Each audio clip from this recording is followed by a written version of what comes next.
ভাই কি হয়েছে ভাই? ফরিদকে মারতিস কেন? কি হয়েছে? জানিস তো ভিক্ষা করবে এসে ভাত খাইলে হয়েছে আমার। কি ভাত খাই ফেলছে?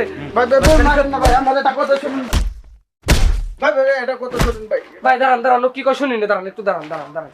ভাই জানেন কতদিন পেট ভরে খায় না, আগে যাও বা খেতে পারতাম, মানুষ একটু বেশি বেশি ভিক্ষা দিত। আর এখন মানুষের দয়া মায়া কমে গেছে, এখন মানুষ আমাদের দেখলে দূর দূর করে তাড়িয়ে দেয়, কিছু লোক তো আছে মেরেও তাড়িয়ে দেয়। তাই বলে কি তুই চুরি করে করে খাবি?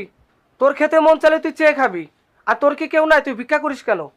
কি যে বলবো কষ্টের কথা, আমি একটা এতিম ছেলে, ছোটবেলায় বাবা মা মারা গেছে, তাদের চেহারাটাও মনে নেই, মানুষ কাজও দেয় না, তাই মানুষের দ্বারে দ্বারে গিয়ে ভিক্ষা করে বেড়ায়।